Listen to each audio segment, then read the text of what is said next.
चलिए good morning. आज इस टॉपिक की बात करेंगे that is your array.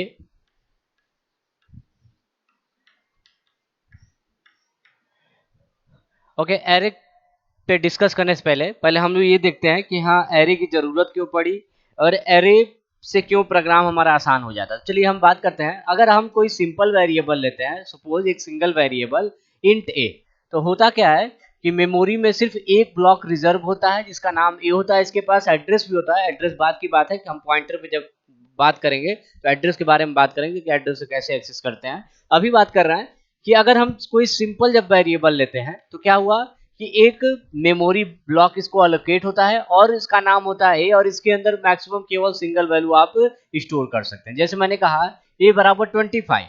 Okay, तो ये क्या करेगा, इस मेमोरी ब्लॉक में ले जाके कितना स्टोर कर देगा, 25। ओके, लेकिन मान लीजिए अगर आपसे कहा कि आपको 27 भी स्टोर करना है, तो ये नहीं कि आप ए बराबर 27 लिख देंगे तो 25 भी रहेगा 27 भी रहेगा, ऐसा नहीं होगा। ओके, वो क्या करेगा कि 25 को सबसे पहले रिप्लेस करेगा और नई वैल्यू यहाँ पे स्टोर कर देगा, दैट इज योर 27। ओके, मतलब सिंगल वेरिएबल में सिंगल टाइम पे केवल सिंगल वैल्यू स्टोर हो सकती है।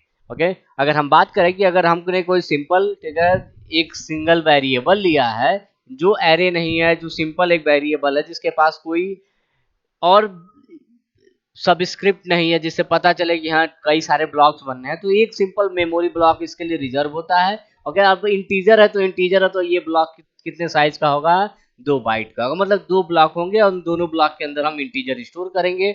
अगर हमने लिखा है ए बराबर 25, तो इसका मतलब इसके अंदर 25 स्टोर हो गया है। लेकिन अगर हम चाह रहे हैं कि 27 भी स्टोर कर देना, तो ऐसा नहीं होगा कि 25 वहां पे एग्जिस्ट करेगा और उसके बगल में 27 एडजस्ट होगा, ऐसा कुछ नहीं होने वाला।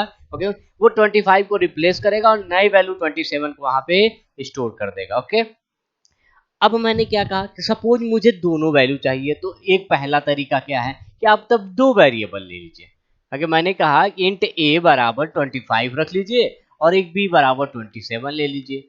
अब आपके दो, ठीक है, ब्लॉक्स रिजर्व हो जाएंगे और आप एक एक करके वैल्यू 25 और 27 इसके अंदर स्टोर कर सकते। लेकिन अगर मान लीजिए मैंने कहा कि मुझे 10 वैल्यूज स्टोर करनी है, सपोज मैंने कहा 100 वैल्यूज स्टोर करनी है, तो ऐसा नहीं है कि आप सिंपल वेरिएबल लेके सिंगल वेरिएबल लेके काम नहीं कर सकते। आप 10 वेरिएबल ले लीजिए, 10 की वैल्यू आप जो भी स्टोर करना चाहते हैं, स्कैन करना चाहते हैं तो स्कैन कर लीजिए। लेकिन अब स्कैनर वाली थोड़ी सी लाइन को ध्यान देते हैं, स्कैन एफ। ओके, सपोज मेरे पास 10 वेरिएबल और 10 इंटीजर है, तो इसका मतलब ये परसेंट डी मुझे कितनी बार लिखना पड़ेगा, 10 टाइम्स। 10 टाइम्स हमको लिखना पड़ेगा और बार बार लिखना पड़ेगा and A and B and C. Okay, ये थोड़ा सा लेंदी प्रोसेस हो जाएगा हमारा। तो इस प्रोसेस को आसान क्या कहा गया, क्यों नहीं कुछ ऐसा किया जाए कि हम एक ही वेरिएबल लें और उस वेरिएबल की, ठीक है, लिमिट को हम बढ़ा दें कि ताकि वो एक वैल्यू स्टोर ना करके हम कह दें कि भैया आपको इतनी वैल्यू स्टोर करनी है। ओके, अगर हम पहले ही उसे डिफाइन कर दें कि आपको इतने वेरिएबल, ठीक है, आपको एक वेरिएबल दिया जा रहा है, उस वेरिएबल की क्षमता ऐसी कर लीजिए कि उसके अंदर हम एक वैल्यू ना रख के 10 वैल्यू 50 वैल्यू जितना कहा जाए उतनी वैल्यू स्टोर कर सके। ओके, और उसी को कॉन्सेप्ट को क्या कहा गया, एरे कहा गया। ओके, इसने क्या कहा कि आप जो वेरिएबल ले रहे हैं, सपोज अगर आपको इंटीजर स्टोर करना है तो आप इंट लेंगे, और इसने क्या कहा कि आप बताइए कि ये वेरिएबल अब सिंगल मेमोरी ब्लॉक स्टोर ना करें। ओके, आप बताइए कि टोटल कितने वैल्यूज स्टोर करने हैं और यहाँ पे आप इसकी साइज बताइए। जैसे मैंने कहा 10। ओके, अब ये क्या समझेगा कि हम कोई सिंपल वेरिएबल नहीं है, हम सबस्क्रिप्टेड वेरिएबल है। सबस्क्रिप्टेड का मतलब देखिए, ये स्क्वायर ब्रैकेट को कहा जाता है सबस्क्रिप्ट। सबस्क्रिप्ट, ओके, इसे कहा जाता है सबस्क्रिप्ट। अब ये कोई सिंपल वेरिएबल ना होके कौन सा वेरिएबल बन जाता है, सबस्क्रिप्टेड वेरिएबल। सबस्क्रिप्टेड वेरिएबल, और यही सबस्क्रिप्टेड वेरिएबल क्या बताता है कि अब ये कोई सिंगल मेमोरी ब्लॉक आपका रिजर्व नहीं करेगा, ये कई सारे मेमोरी ब्लॉक बनाएगा और उसके अंदर कई सारे नंबर आप स्टोर कर सकते हैं। और कितने ब्लॉक बनेंगे that depends on this value. Okay, अगर आप यहाँ पे 10 लिखा है तो आपका 10 ब्लॉक्स रिजर्व होंगे और हर ब्लॉक 2-2 बाइट का होगा। वो बात की बात है कि इंटीजर है तो 2-2 बाइट का होगा। ओके, तो ये क्या कर रहा है कि आपने एक एरे क्रिएट किया है, उस एरे की क्षमता कितनी है कि वो 10 वैल्यू को क्या कर सकता है, स्टोर कर सकता है। तो ऐसे समझिए कि यहाँ पे क्या हो गया, टोटल 10 ब्लॉक्स बने आपके।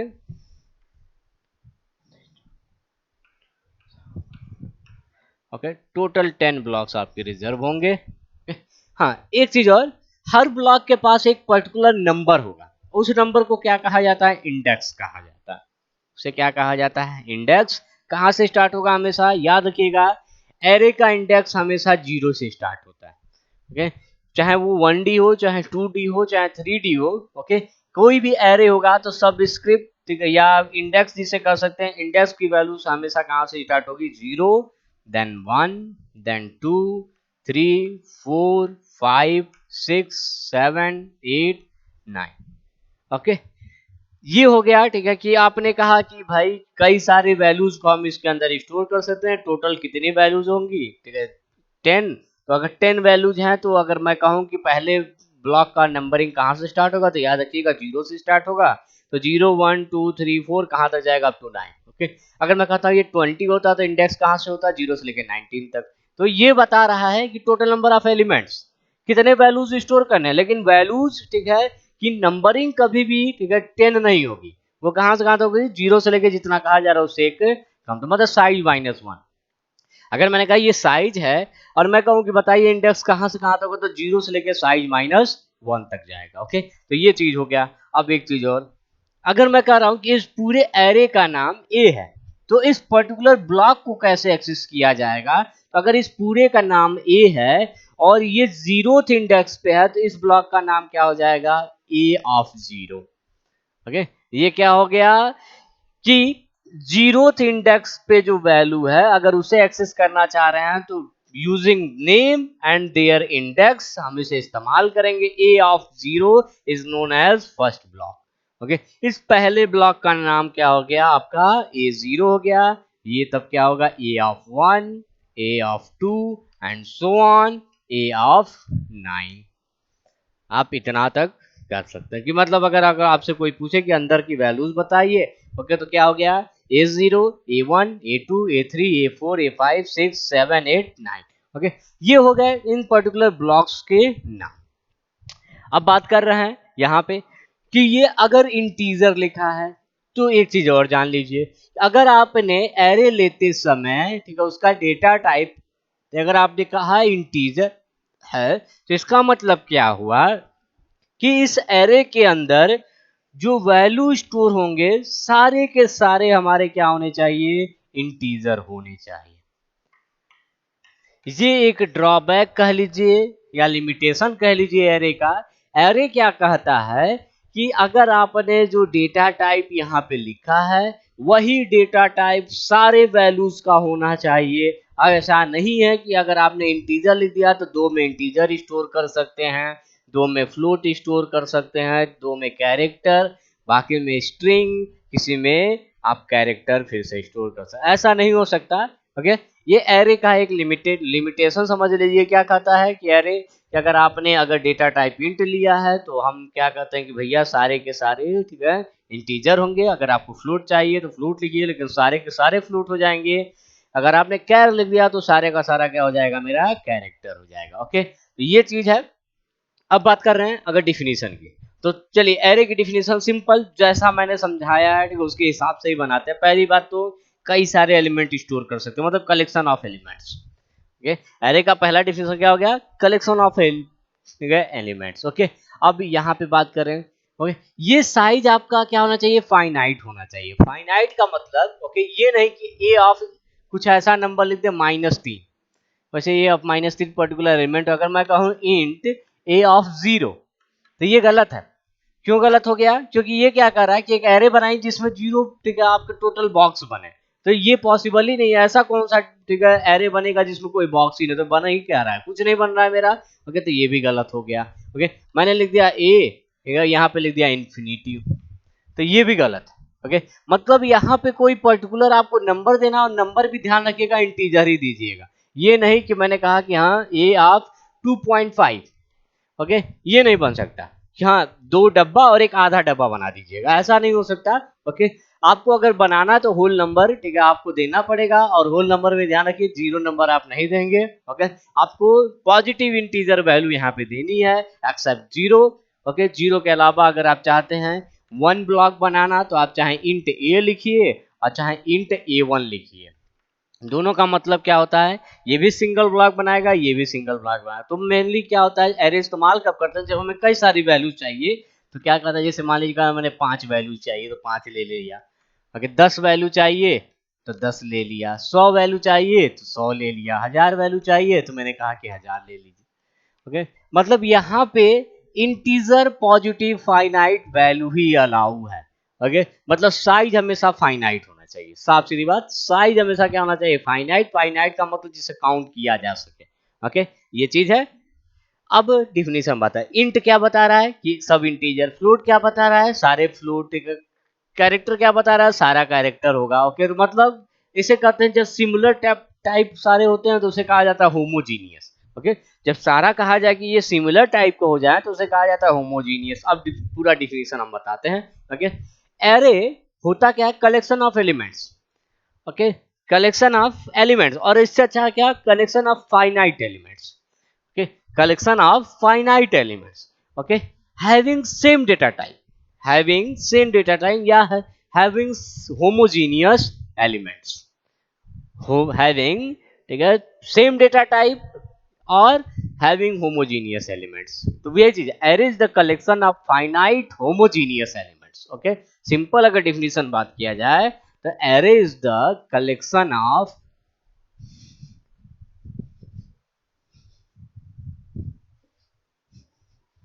हाँ क्या हुआ, array is collection of finite homogeneous elements, homogeneous elements। अब हर मतलब, हर शब्द का मतलब हो गया, कलेक्शन का मतलब कई सारे elements, this is your collection. Finite का मतलब, ओके, कई सारे एलिमेंट्स, लेकिन वो कितने होने चाहिए, फाइनाइट होने चाहिए। ये नहीं कि कई सारे का मतलब ठीक है करोड़ों, 1 लाख 2 लाख, ठीक है, इतना नहीं, कहाँ कोई छोट पर्टिकुलर नंबर जो बता सके हाँ कि भाई काउंटिंग हो सकते हैं। ये नहीं कि हाँ लिख दिया कि हाँ डैश डैश डैश, ठीक है, A, okay, 1 2 dash dash dash something infinite, ये चीज नहीं होना चाहिए। ए इनफाइनाइट ये नहीं होना चाहिए। ओके, काउंटेबल, ए निगेटिव -3, ओके, ये सब गलत। तो मतलब जो भी साइज होगा हमेशा क्या होगा आपका, फाइनाइट होगा, इंटीजर होगा।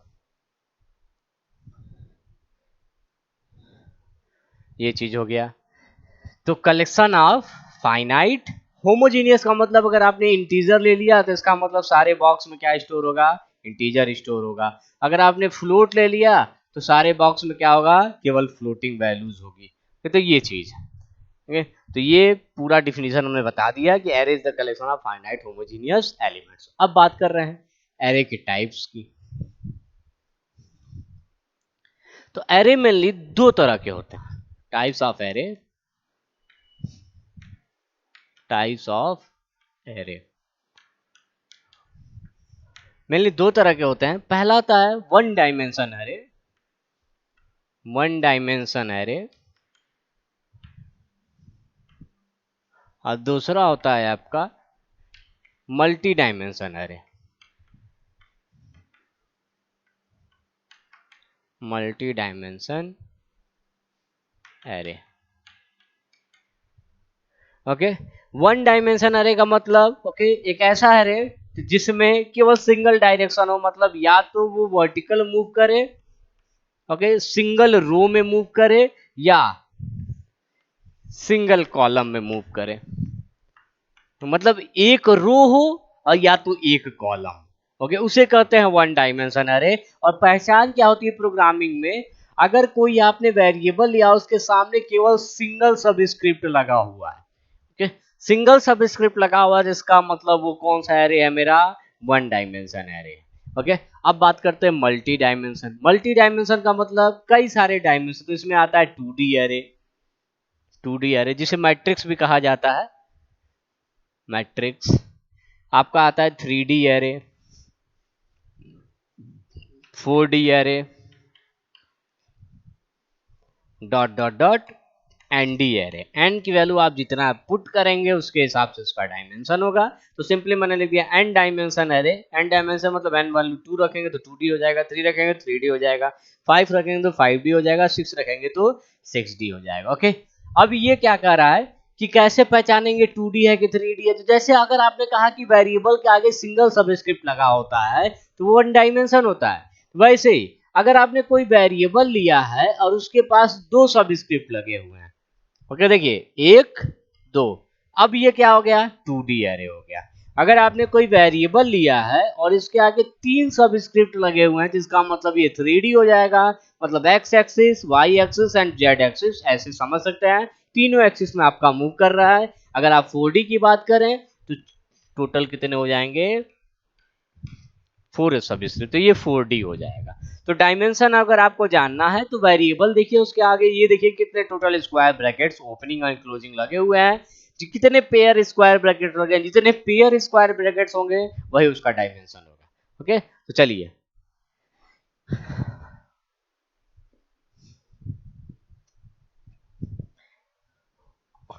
अब बात करते हैं, अगर हमसे कोई पूछे कि कोई एरे दिया जाए, चाहे वो 2D हो, चाहे 1D हो, चाहे 3D हो, और आपको ये काउंट करना हो कि टोटल एलिमेंट्स उसके अंदर कितने हैं, टोटल एलिमेंट्स। चलिए तो हम 1D की बात कर लेते हैं पहले, इंट ए सपोज 10, इसमें कोई दिक्कत नहीं है, आप बता देंगे टोटल एलिमेंट्स, ये बता ही रहा है कि टोटल एलिमेंट्स कितने हैं, तो total elements is equal to कितने हैं मेरा यहाँ पे 10, इसमें कोई दिक्कत नहीं है। ओके, अगर मैं पूछूं कि अगर सपोज ये 2D हो, इंट ए 2x3, अब बताइए टोटल एलिमेंट्स कितने हैं, टोटल एलिमेंट्स कितने हैं। ओके, तो देखिए अगर आपका 2D है तो इसका मतलब ये मैट्रिक्स है, मैट्रिक्स पहला क्या बता रहा है रो, और दूसरा क्या बताता है आपका कॉलम। पहला आपका बता रहा है रो, दूसरा 2x3 का आपका एक मैट्रिक्स बन रहा है, मतलब 2 रो है 3 कॉलम है, तो कुछ इस तरह का मैट्रिक्स बना होगा, 2 रो और 3 कॉलम, एक रो में 3 एलिमेंट, फिर अगले रो में 3 एलिमेंट, टोटल कितने हो जाएंगे 6 एलिमेंट। ओके, ऐसे समझिए ये क्या कर रहा है 3 एलिमेंट, ठीक है, आपको 2 बार सजाने हैं, तो ये 3 एलिमेंट फिर 3 एलिमेंट, फिर जैसे अगर मैंने कहा 4x3, इसका मतलब क्या है 3 एलिमेंट आपको 4 बार सजाने हैं, 4 जगह पर रख, 4 रो में रखने हैं, तो ठीक है 3 3 3 3, ओके, टोटल कितने हो जाएंगे आपके 12 एलिमेंट। ओके, तो वही चीज है, अगर आपसे कोई पूछे मैट्रिक्स में टोटल एलिमेंट्स कितना है तो सिंपली क्या करिए इन दोनों का मल्टीप्लाई कर दीजिए, row into number of rows into number of columns, number of columns, तो 2 इंटू 3 कितना एलिमेंट हो जाएगा टोटल 6 एलिमेंट, टोटल एलिमेंट्स हमने पता कर लिया 6। अगर यही 3D होता, int suppose int 3 2 and 3 3D, तो सेम वही फार्मूला यहाँ पे भी लगेगा, टोटल एलिमेंट्स, टोटल एलिमेंट्स कितने होंगे भाई देखो 3 इंटू 2 इंटू 3, 3 इंटू 2 इंटू 3, ये टोटल हो जाएंगे, ठीक है, तो 6 18, टोटल एलिमेंट्स कितना हो जाएगा मेरा 18 एलिमेंट्स।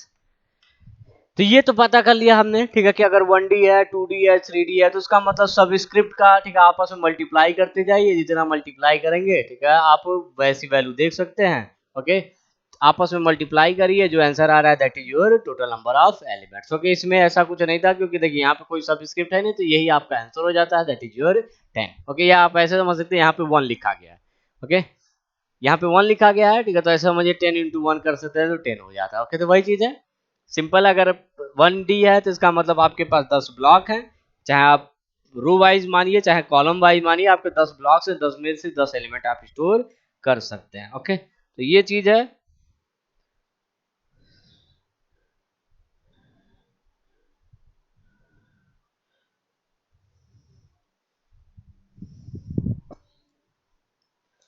तो ये हमने पता कर लिया कि टोटल नंबर ऑफ एलिमेंट्स, ठीक है, कितने होते हैं, number of rose number of columns multiply किया एंड हमको पता चला। अब बात कर रहे हैं, ये तो टोटल नंबर ऑफ एलिमेंट्स हो गया, तो क्या टोटल मेमोरी स्पेस इतना ही मिलता होगा इसे, टोटल मेमोरी स्पेस की बात कर लें या टोटल साइज, मेमोरी में से कितना स्पेस मिलता होगा।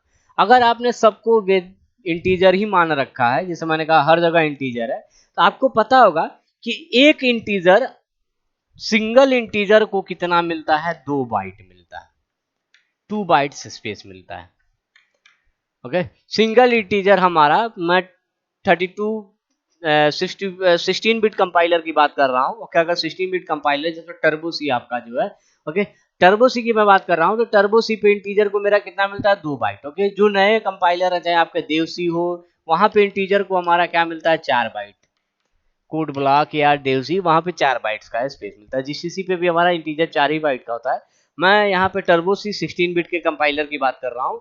ओके, इंटीजर को टोटल कितना स्पेस मिलता है, मेरा 2 बाइट का स्पेस मिलता है। ओके, अब देखिए यहाँ पे टोटल कितने इंटीजर हैं, 10 इंटीजर है। एक इंटीजर को 2 बाइट, तो 10 इंटीजर को कितना मिला होगा, 10 इंटू 2, ठीक है। तो टोटल मेमोरी स्पेस कितना होगा, टोटल मेमोरी स्पेस अगर मैं सिंपली फार्मूला पूछूं तो देखिए, number of elements into size of data type, size of data type, ये है आपका सिंपल फॉर्मूला।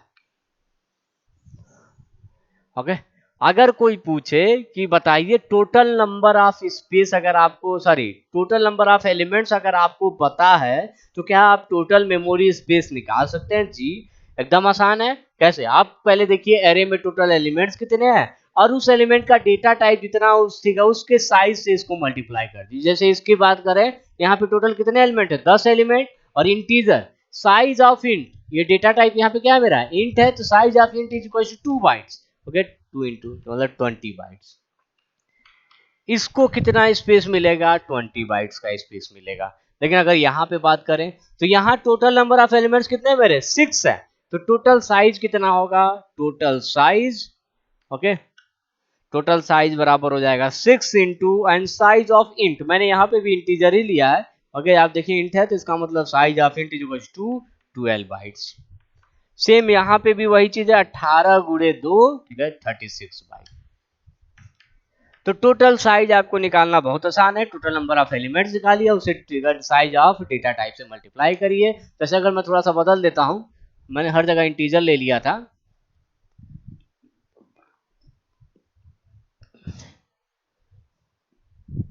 जैसे अगर मैं ये बात कर रहा हूं, सपोज एक कैरेक्टर है, कैरेक्टर A5, दूसरा हम ले रहे हैं फ्लोट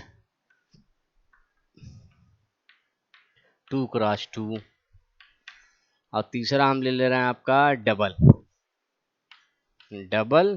A 2x3x2, सपोज ये है।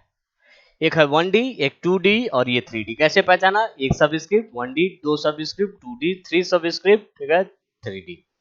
ओके, अब टोटल नंबर ऑफ एलिमेंट्स, अगर मैं सोचूं total size, total memory space मुझे पता करना है, टोटल मेमोरी स्पेस तीनों केस में बताइए कितना आएगा।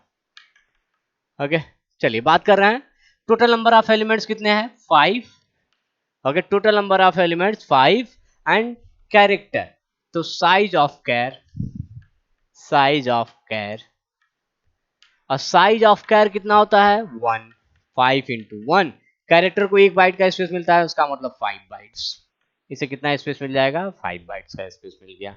ओके, अब यहाँ पे बात कर रहे हैं कि टोटल नंबर ऑफ एलिमेंट्स कितने हैं, टोटल एलिमेंट्स, तो टोटल एलिमेंट्स क्या हो गया, 2x2 इक्वल टू 4, 4 एलिमेंट्स हो गए हमारे। लेकिन अगर मैं टोटल स्पेस की बात करूं, टोटल स्पेस, तो देखिए 4 into size of float, size of float, और साइज ऑफ फ्लोट कितना होता है, 4 बाइट, तो 4 इंटू 4 16 बाइट्स, टोटल कितना हो जाएगा, 16 बाइट्स। ओके, अब इस केस की बात करें तो यहाँ पे टोटल नंबर ऑफ एलिमेंट्स कितने हैं, तो टोटल एलिमेंट्स की बात कर लें तो 2 इंटू 3 इंटू 2, 12 एलिमेंट्स। ओके, लेकिन टोटल स्पेस की बात किया जाए, टोटल स्पेस, तो टोटल स्पेस क्या हुआ, 12 into size of double, size of double, तो आपको ये पता होना चाहिए एक टिकट डबल को कितना साइज मिलता है, तो डबल को मिलता है 8 बाइट, तो टोटल कितना होगा, 96 बाइट्स। ओके, डबल को, एक सिंगल डबल को मिलता है 8 बाइट, तो 12 डबल को बताइए कितना मिलेगा, ठीक है, तो 12 इंटू 8 96 बाइट। तो ये चीज है कि आप किसी भी एरे का स्पेस अगर टोटल मेमोरी स्पेस पूछे, टोटल नंबर ऑफ एलिमेंट्स पूछे तो आप आसानी से निकाल सकते हैं। एक सिंपल सा ठीक है एग्जांपल भी दे दिया मैंने, हर डेटा टाइप, बस आपको साइज अगर निकालना है तो आपको उस डेटा टाइप का साइज पता होना चाहिए। ओके, अब हम पहले 1D मतलब 1 डायमेंशन एरे को देखते हैं, फिर 2D को देखेंगे। चलिए, आपके सिलेबस में जो पहला टॉपिक है that is your 1 dimensional array. 1 dimensional array, और जिसे हम वेक्टर के नाम से भी जानते हैं, से वेक्टर भी कहा जाता है 1 डायमेंशन एरे को। ओके, चलिए 1 डायमेंशन एरे, तो मैंने पहले ही बताया कि 1 डायमेंशन एरे को पहचान क्या होती है, ठीक है, कि सिंगल सबस्क्रिप्ट। तो कैसे डिक्लेयर किया जाता है, declaration of 1 dimension array, 1D array. Declaration का मतलब सिस्टम कैसे पहचानेगा कि 1 डायमेंशन एरे और उसके अंदर कौन सा डेटा टाइप स्टोर करना है। तो सिंपल अगर सिंटेक्स की बात करें तो क्या कहता है कि आप डेटा टाइप बताइएगा और फिर यहाँ पे बताइएगा एरे का नाम, जो आप नाम देना चाहते हैं, एरे नेम, और यहाँ ब्रैकेट में बताइए टोटल साइज कितनी होनी चाहिए। जैसे मैंने कहा एग्जांपल के लिए कि मुझे कैरेक्टर स्टोर करना है, तो मैंने कहा कै, और 10 कैरेक्टर स्टोर करने या 5 कैरेक्टर स्टोर करने, तो मैंने कहा 5 लिख दीजिए।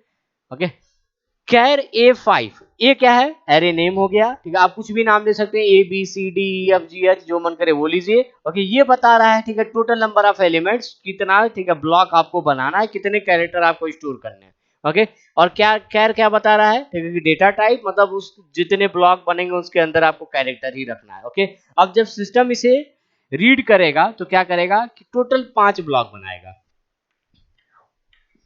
5 ब्लॉक बन गए। इंडेक्स कहां से स्टार्ट होगा, याद रखिएगा हमेशा 0 से स्टार्ट होगा, 0 1 2 3 4। ओके, कैर क्या बता रहा है कि सबके अंदर क्या जाएगा, कैरेक्टर जाएगा। कैरेक्टर, ये नहीं कि इंटीजर, अगर आप इंटीजर भी रखेंगे तो वो कैरेक्टर है। ओके, आपको कैरेक्टर बना के ही डालना पड़ेगा। ओके, तो ये चीज है, आपको ये सबके अंदर कैरेक्टर स्टोर करना है। अब बात कर रहे हैं 0 1 2 3, तो इसका नाम क्या हो जाएगा, this is your A of 0, this is your A of 1, A of 2, A of 3 और ए ऑफ 4। तो नाम कैसे हम लोग जान रहे हैं कि पूरा नाम हमको पता है, पूरे का नाम ए है। अगर पूरे का नाम ए है तो क्या, तो ये 0 पे है तो ए ऑफ 0 हो जाएगा, ये ए ऑफ 1 हो जाएगा, ए ऑफ 2 हो जाएगा। ओके, अगर ये बी होता तो बी ऑफ 0 होता, ना कि ए ऑफ 0। ओके, तो बी के हिसाब से इसका बी, ठीक है, B0 B1 B2। ओके, और जरूरी नहीं ए बी लिया जाए, आप कोई भी नाम ले, जैसे मैंने कहा कि इसका नाम सपोज एलिमेंट है, ठीक है, तो या एरे ही है, ठीक है, तो क्या हो गया, array of 0, array of 1, array of 2, array of 3।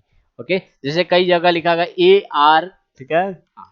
अगर मैं को अब बताऊं नाम क्या होगा, तो ARR0, ARR1, ARR2, ARR3, ARR4। तो आप जैसा नाम लेंगे उसके हिसाब से इसको चेंज करना पड़ेगा। ओके, ये हो गया। तो कैरेक्टर बता रहा है कि भाई इसके अंदर कैरेक्टर स्टोर होगा, और ये बता रहा है कि अगर मैं पूछूं कि बताओ टोटल नंबर ऑफ एलिमेंट्स कितने हैं, तो टोटल एलिमेंट्स कितना हो जाएगा, 5। ओके, और टोटल साइज कितना होगा, टोटल साइज तो 5 गुड़े size of char, size of char कितना होता है, 1 बाइट, दिस इज 5 बाइट्स। ये चीज, तो ये आप डिसाइड कर सकते हैं। ओके, कि टोटल नंबर ऑफ एलिमेंट्स कितने होंगे। ये डिक्लेरेशन मैंने बता दिया कि हाँ, एरे को डिक्लेयर कैसे करते हैं। सिंपली आप डेटा टाइप लिखिए, एरे का नाम लिखिए और यहाँ पे साइज बता दीजिए, उस साइज का ठीक है आपका सेटअप कर लेगा। अब बात कर रहे हैं, डिक्लेयर तो करना आसान है, अब बात कर रहे हैं इनिशियलाइजेशन।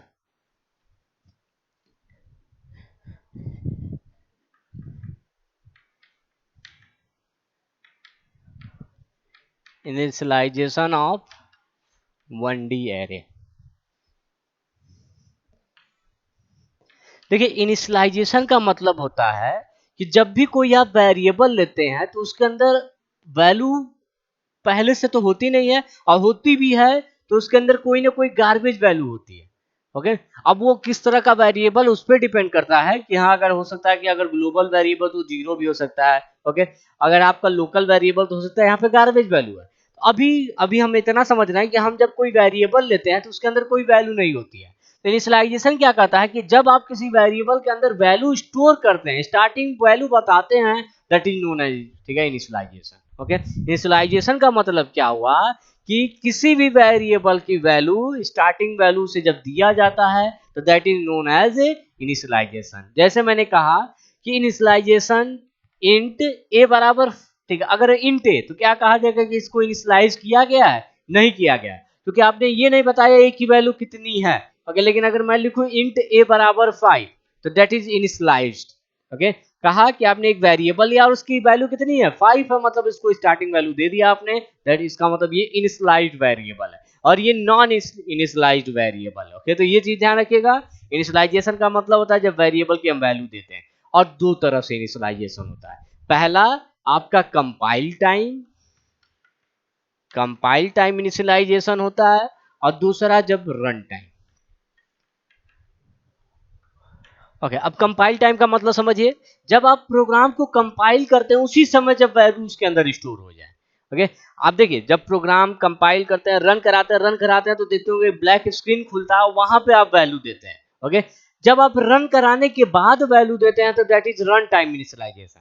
ओके, और जब कंपाइल करते समय वैल्यू दे दिया, मतलब आप रन कराएं तो उस समय आपको वैल्यू देने की जरूरत नहीं है, वो ऑलरेडी उसमें वैल्यू स्टोर हो चुकी है कंपाइल करते समय ही। ओके, उसी को कहा जाता है कंपाइल टाइम इनिशियलाइजेशन। जैसे एग्जांपल ले लेते हैं, इंट ए बराबर 5, ओके, फ्लोट बी बराबर 7, ये क्या है हमारा कंपाइल टाइम इनिशियलाइजेशन। देखिए जब वेरिएबल लिया उसी समय इसकी वैल्यू बता दिया, लेकिन अगर यही रन टाइम होता तो यहाँ पे आप वैल्यू नहीं बताते, इंट ए फ्लोट बी। ओके, ये नहीं है, यहाँ पे हमने कोई वैल्यू नहीं, लेकिन मैंने कहा कि इसकी वैल्यू हम तब देंगे जब प्रोग्राम रन कराएंगे। तो याद करिए एक फंक्शन होता था that is your scanf. Scanf क्या कहता है कि जब प्रोग्राम को रन कराएंगे तब आप वैल्यू देंगे कीबोर्ड से। ओके, तो ये चीज है scanf %d %f and a and b। तो अगर आप चाहते हैं रन टाइम पे इनिशियलाइज करना तो किस फंक्शन का इस्तेमाल करेंगे हम लोग, स्कैनफ का। अगर आप चाहते हैं कंपाइल टाइम पे इनिशियलाइज करना तो दो वेरिएबल लीजिए और उसी समय उसकी वैल्यू बता दीजिए। और इसी तरह हम एरे को भी, ठीक है, रन टाइम और कंपाइल टाइम पे इनिशियलाइज कर सकते हैं, जो हम नेक्स्ट वीडियो में देखेंगे। तो आज के लिए इतना रखते हैं, चलिए थैंक यू।